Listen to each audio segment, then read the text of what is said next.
Hello, Christopher Brent here, coming to you today with a musical podcast on learning jazz piano.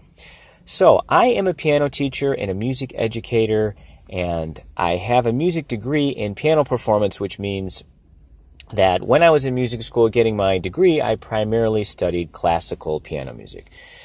But along the way, I played jazz, and I love teaching jazz piano, and I love playing jazz. So let's talk about how you can go about discovering jazz. Maybe you are a piano student and you've played classical music your whole life, and you have a curiosity about jazz and improvising and arranging. Or maybe you are a raw beginner at the piano and you just love the sound of jazz, right? So how does it all work, right? Well, let's talk about jazz. So when you're playing jazz, you're basically composing on the spot to some degree. There's a lot of improvising and a lot of arranging. So with that said, you do need a base of knowledge there. And over the years, jazz has evolved, and it's gone through many phases, just like classical music has gone through many eras over the last 500 years. We've had the Baroque era, the classical era, and the Romantic era, and so forth, right? Jazz has had a little bit of that. Artistic movements have that kind of thing happening over the years. There's reactions, there's new ideas, new discoveries, and things like that. So over time, jazz got more and more developed, you could say, and the harmonic structure became more and more developed, and you need to study your way around that and get some basic ideas when it comes to jazz piano. So what are some of the basic tenets, or what are some of the basic components of jazz that you should go about studying to first get yourself involved? Well, you want to know what the blues is, right? You want to look at the blues scale and play the blues scale in each key. So jazz musicians over the years discovered this. It's basically a 6-note scale, and it sounds awesome. It has that bluesy sound, right? Kind of a sad but yet very moody and expressive scale that can be used in so many different ways, whether it belongs to the melody or whether you're using it to solo or make up something as you go along here.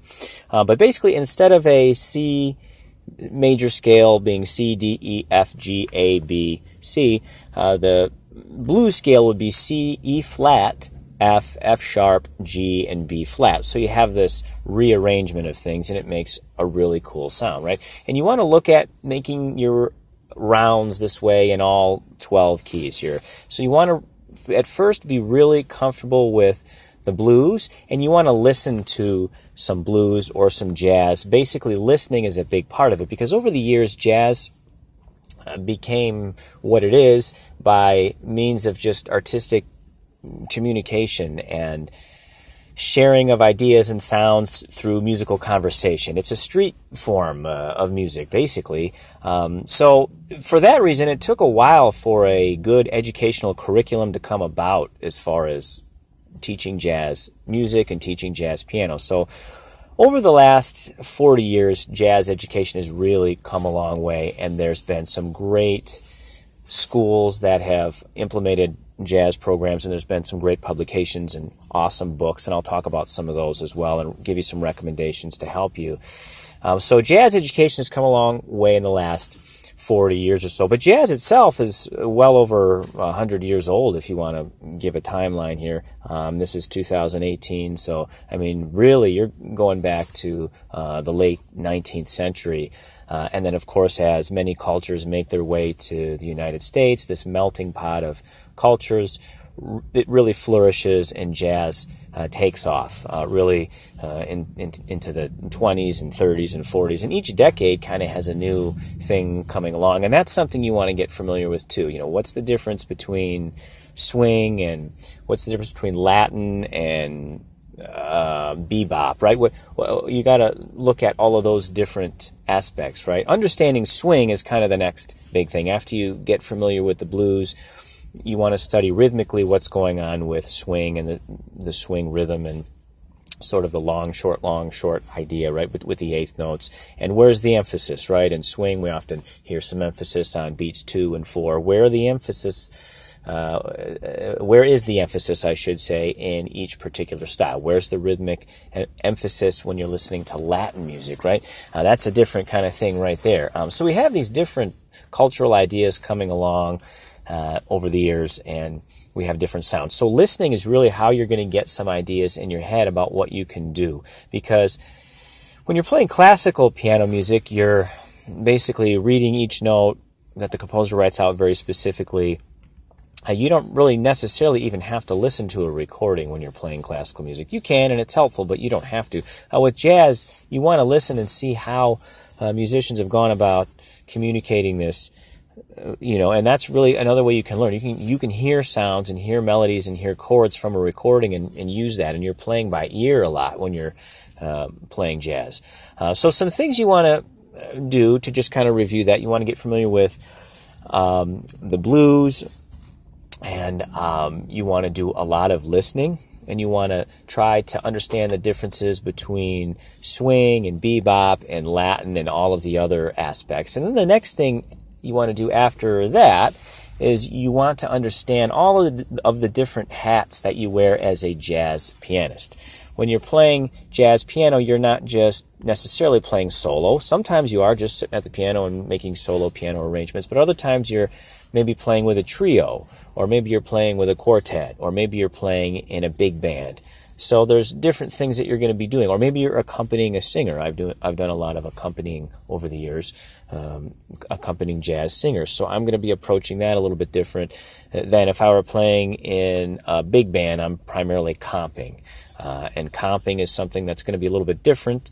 It's a different hat that I'm wearing. I'm mainly accompanying through use of chords, playing them kind of sparingly, really, when I'm comping. So when I'm making a solo piano arrangement, I'm doing a lot of things. I might be making a bass line. I might be comping while playing a bass line. I'm going to be soloing. I'm going to be playing the melody. I'm going to be voicing the melody. I'm going to be doing all these different things that I would not necessarily do if I were playing with a trio. If I was in a situation where I was playing with a trio and there was a bass player, I'm not going to be playing the bass line while he's playing the bass line. So I've got to think about all that stuff. So musicianship is huge when it comes to jazz. So if you're a total raw beginner at the piano, I would recommend just learning some basics at first. Maybe learn to read music, learn technique, and learn a few basic classical pieces.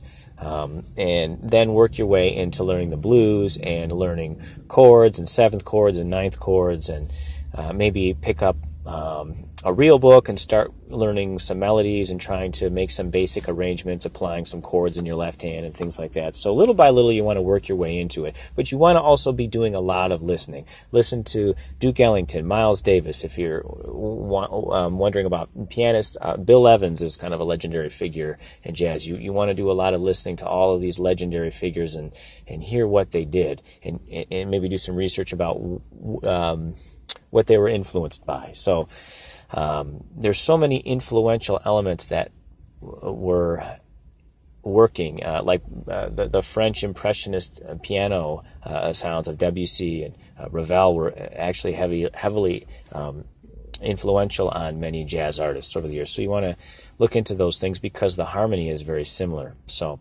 the jazz harmony is very complicated. That's the other thing too, is that you're looking at a lot of extensions, sevenths and ninths and 11ths and 13ths and sharp nines and all these alterations on top of just the basic chord itself. So you do have to have a good base of knowledge, and you want to do your homework and maybe study privately with a teacher, because it's going to be a lot easier to do that than trying to do all of this on your own.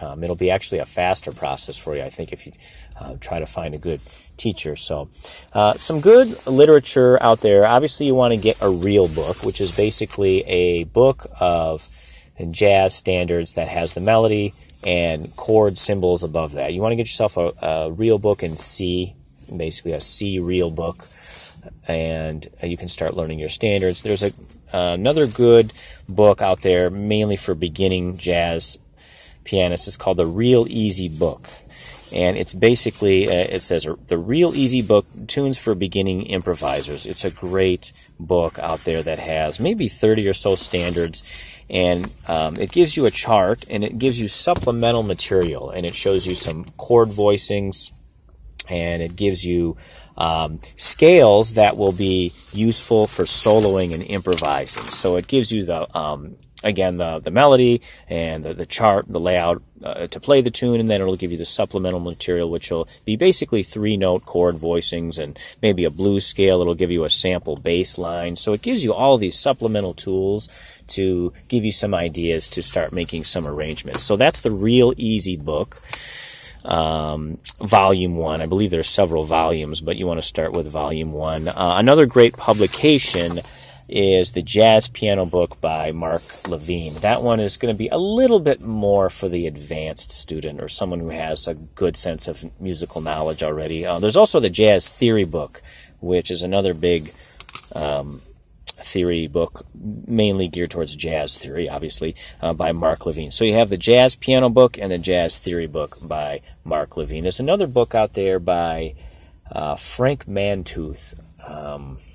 I think it might be called like Jazz Piano Voicings or something like that. But Frank Mantooth is another legendary music educator where he talks about, applying voicings in different situations and how to formulate a sense of understanding when it comes to arranging. So Frank Mantooth, legendary figure, you want to look into that book as well. So do your homework on the blues and do a lot of listening to all of the jazz legends. It doesn't have to be just jazz piano, but listen to Miles Davis, John Coltrane, Duke Ellington, Count Basie, Wes Montgomery, a jazz guitarist, Wayne Shorter. Listen, there's so many jazz greats. Just go to YouTube and listen to Miles Davis, Kind of Blue, to get some understanding for that whole era. Dave Brubeck, all of it. Listen, and then when you're done listening, listen more. So that's what you want to be doing. And don't be shy about doing your theory. You got to do your music theory homework on jazz. There's a lot of information about that online, and then ask your teacher about that as well.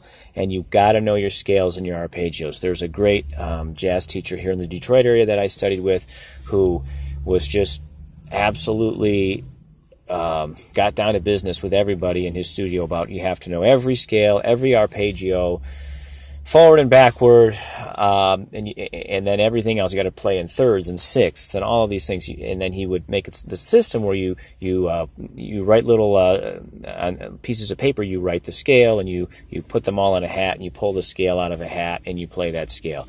And you basically have to be well versed in all the scales, not just for understanding of theory but for technique, because you're going to be wanting to play solos and things like that and do some improvisational work over some complex figures and things like that. You got to have tools to make that happen. So you got to do your homework on scales and things like that. When it comes to improvising and learning to just make things up on the spot, start simple.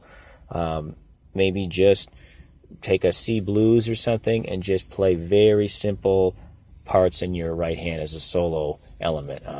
You can even try to just hear in your head different musical sentences or ideas and bring them about as best you can. And remember, there's really no right or wrong, so you want to take advantage of that, right? So again, a teacher will really help you, so that's always a good thing to do. If you have questions, feel free to email me at chrisbrentmusic@gmail.com. Visit my website at www.christopherbrent.com and subscribe to my YouTube channel. Thank you so much and have a wonderful day.